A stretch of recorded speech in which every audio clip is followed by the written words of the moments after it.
Hello, everyone. So today, third session of talk about calculation, and today we'll talk about visualization.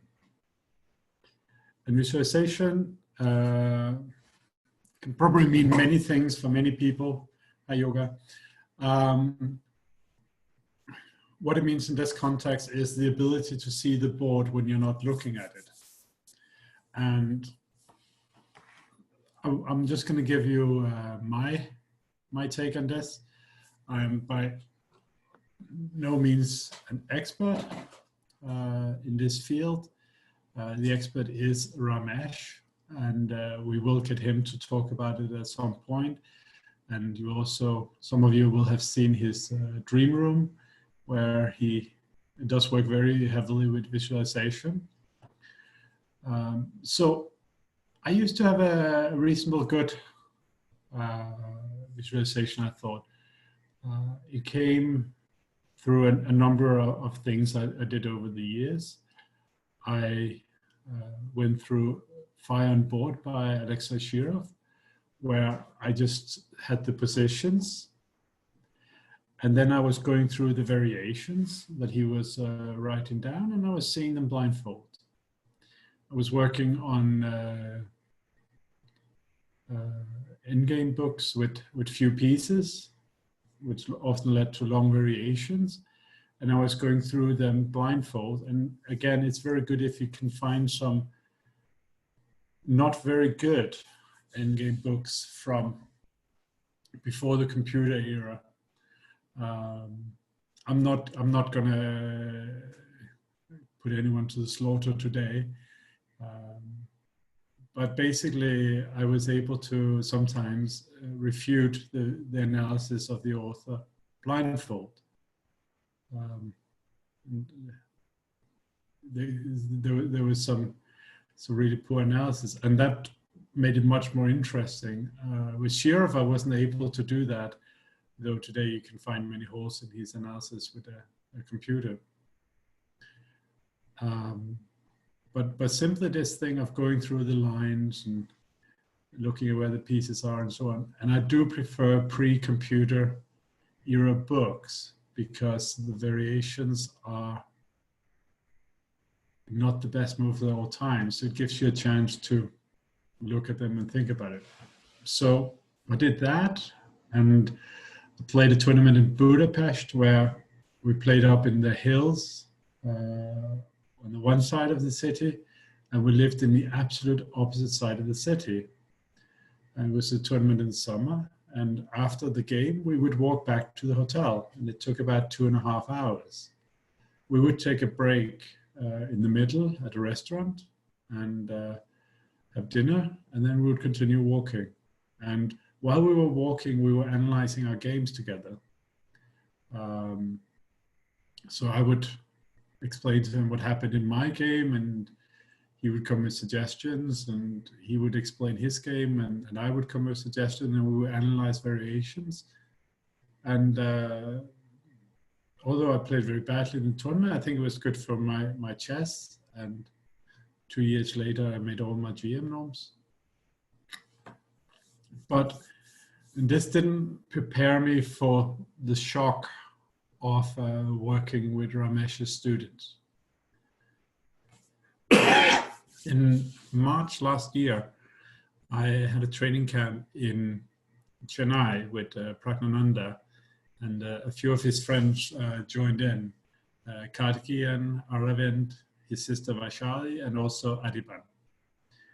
Adiban is not a chess Gurukul student as such. He's, they're friendly. He has participated in some things there, but he is not from the school, so to speak. The others all are. And the days where there was just the 4 of them, I could show a position on the board, and then after that, I could turn off the screen, and I would never have to refer to where the pieces were again, going back and forward, suggesting this and that. They would always have the position in their head. It was just there, stone cold. And this is something they have achieved by training. And I think it's a significant reason why there's such a success in Chess Gurukul. Ramesh says it takes about a week to learn to visualize the board fully.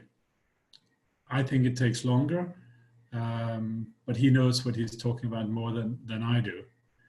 But anyway, I was very fascinated with this experience, and I was thinking, okay, I need to test the GMs that come and visit me in Glasgow or will work with other places and see how good the visualization really is. And it turned out in many cases it wasn't very good. So what I decided to do with some students was I had one position, which we're not going to look at today, but I had one position where over the years people have suggested, I think 14 or 15 different moves, and all of them lead to very interesting variations, some of them very long. So we would go through these variations blindfold, and we would talk about options, and then 6 move into a variation, 10 moves into a variation, 15 moves into a variation, 20 moves into a variation. I would ask them a question, okay, what are the options here? And we would do candidate moves, and we'd do calculation based on a position far in advance. The first student I did this with was very, very strong player, good deal over 2,600. We did it for about 6 hours. We went through most of the lines in the position at the time.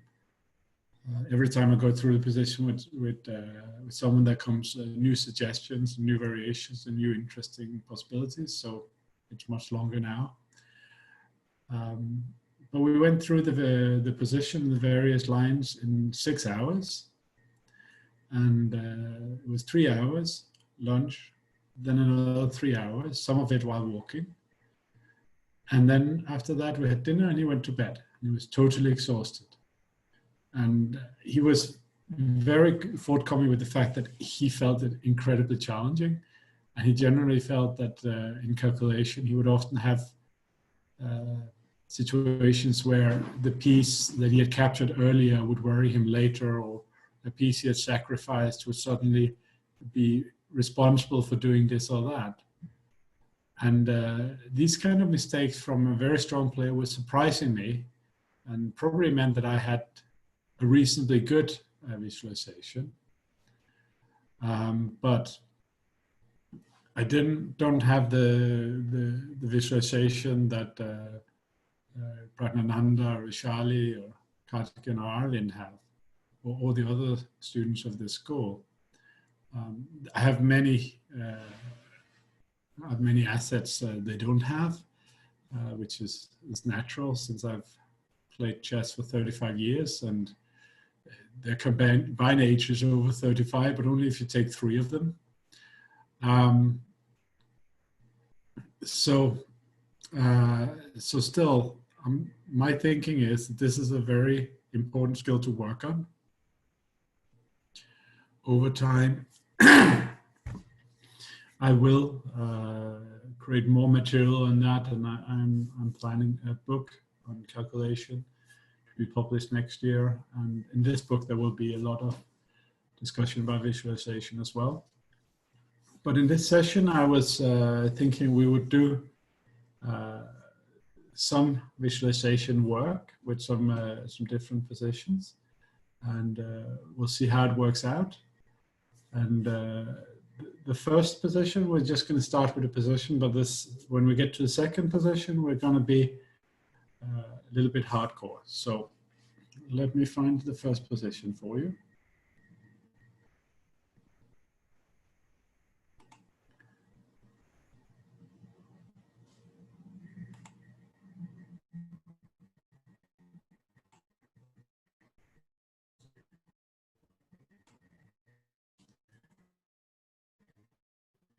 So this is a position from a game between Wesley So and Adhiban, played in Tata Steel 2018. And it's an interesting scenario. White has just played knight db5, sacrificing a piece. So how should we approach this position?